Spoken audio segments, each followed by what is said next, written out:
Hey guys, Will here with MediaPlace, and in this video we're going to talk about our background generator and how you can use it to create assets for your projects. Let's go ahead and dive in.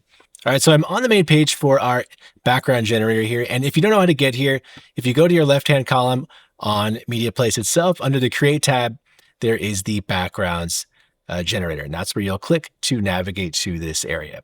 All right, so as I look at it, at the top we have where you can rename your background there. That's where you can name it. And then you have the save options and the export options. If you save it, it's where you can choose to save it anywhere on your synchronized folders within MediaPlace.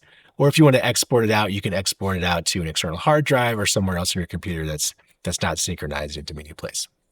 All right, so on the right-hand side, we've got our Generate tab, right? So here you can tell I'm on this first kind of inspirational background generation page here. And if I hit Generate, it kind of just morphs it into different shapes for me, right? To kind of give me some inspiration, like what do I want to work with?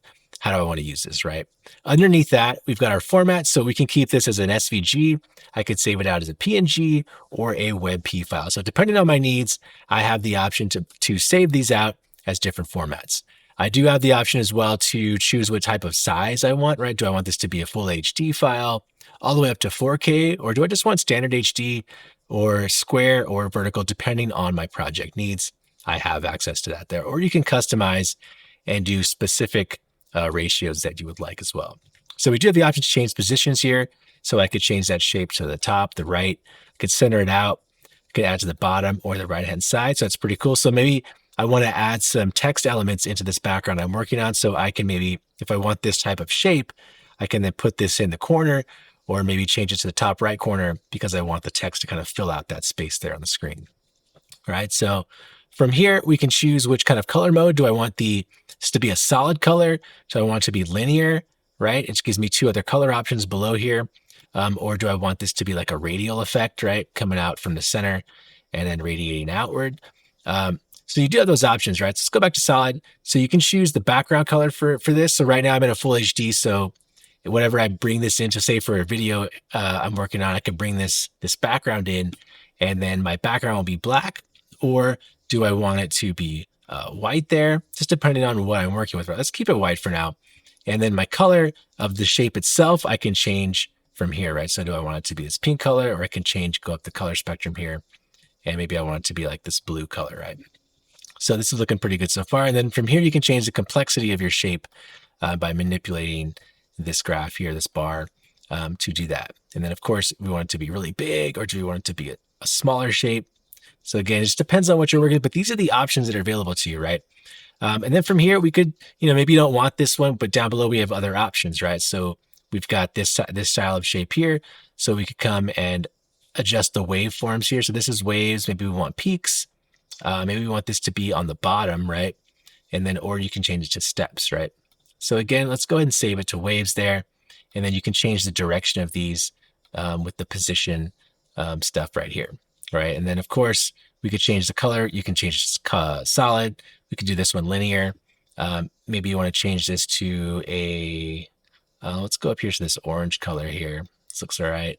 So we kind of give it a different look from there. And of course we can change the angle, the color angles that it's coming from, and then the height for this as well. You can change, and then the complexity, we can adjust that as well as the contrast. So really cool features in here. And let's go ahead and, I didn't do this for the other one, but we can come back to this one and let's go ahead and save it out, right? So this would be our, let's just call this generated, and then we'll call this circle, right? And then we'll hit save. And I've got a folder already synchronized in my files here called background. So I'll save it to there. And then for this guy, we can do the same thing. We can go ahead and save this guy to our backgrounds as well, right? And sorry, that's a good example here. It kept the same name, so I want to change that name, and we'll call this one generated waves, and then hit save and hit the background. All right, so now we have two backgrounds that we can use at our disposal for anything we want, right? I did go ahead and save these out as SVGs, and I'll show you what we can do with those in a minute. But then also, if you wanted to, you know what, let me save one as a PNG as well. So I come in here, save it as a PNG, and we'll call this wave, and then actually we'll call this generated waves, and then we'll go PNG. Just so we have a little bit of a visual difference there. Save, let's go to my backgrounds. All right, so we've got that done. So far, so good. And again, you have other options for other backgrounds that you could choose. Again, we can do this one as a 4K file. And then let's change our background here. Let's make this one white. And then let's go ahead and change the color of these waves. And I do want to adjust it, and let's do peaks.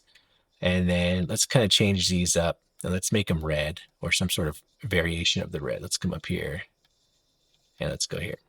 So it looks cool there. And I don't want that secondary color there to be so, I kind of want it to be a little darker down there, right? So you can get kind of creative with your workflow depending on what you're trying to make. And then again, I think the height can go a little higher there, and I'm going to leave everything else the same. And let's go ahead and save this, and let's just call this generated, and we'll call this peaks. And I will do this one as a PNG as well. All right, it's going to be a 4K, and let's go ahead and save it and go to our backgrounds. All right, so again, showing you how to manipulate the backgrounds, how to generate different types of graphics in here, and so that you can use them for your projects. And this one is another version of these different waves, and we can go peaks as well. But this one's just a full screen version. So again, you have the options to go change direction of those. You can change the colors. Same thing with the complexity and contrast. And then you can also adjust the size as well. This one is really cool because it allows you to change shapes, right? So we can select a shape here, and we can go, maybe you want arrows, maybe you want to, do these basketballs. So you may have a specific project and it requires these types of shapes to be used. You can then insert those as well into this. And then of course, you can generate different styles of the way that those look on your background, which is really cool. And of course, we can change the background color. Maybe you don't want it to be black. Maybe you want it to be a darker color, something that breaks up the contrast of what you're working with. So that's really cool too. And then of course, you can change the color of the image itself, right? So we could go here, maybe we want to make it white. So just depending on what you're trying to do, you can do that. And of course, you do have the option up here under the shapes where you can import in your own image. And if I open that up, it'll then bring in, it'll open up the folders that you have access to that you synchronized into MediaPlace, and you can bring in that image in there and use that as well. So again, really cool, powerful stuff. And again, maybe you don't want the shapes. Maybe you don't want any of that stuff. You just want to work on like a standard background. You have the option here too as well. So we come in here, again, adjust the size, and then you can just adjust the colors to your liking, and then save it out as a standard background. So we could go this and just call this generated, and just call this one straight up background, save, and then go to backgrounds there like I've been saving to. All right, so now if I navigate to our files here, you'll see that inside of this backgrounds folder is where I have all of my generated backgrounds, right? This is really cool. So with the SVGs, if I double click on one, you'll see that I still have access to change some of the colors, which is a really cool feature of SVG files, right? If I exit out of here, I can go back into this one. You say, like, you know what? I didn't want this one to be black. I wanted that to be white there. So I could do that there. And then I could save that change here. So I could do this waves white, right? And then save it out. And then it'll save it to that folder. So when I come back, here's that version, right? So it's really cool. Another thing you can do is immediately, if you have a PNG file, say for example, like this one, I can open it up, and in my edit page, I can then add some text to it, right? So I could put some text here, maybe whatever it is you're working on. You can start building that template here inside of MediaPlace, and then it saves it, and everything is saved within your synchronized folders. And that's really cool too. So I can come in here, peaks, and we can just call this text just to save it out, right? Could save it, and then we can exit, and then here it is right there. Again, so really cool features inside of our backgrounds generator in MediaPlace. So again, you have all these options within here to generate different ideas and backgrounds for your projects. Hopefully you got some quick tips out of here. Stay tuned for future tutorials. And as always, keep creating.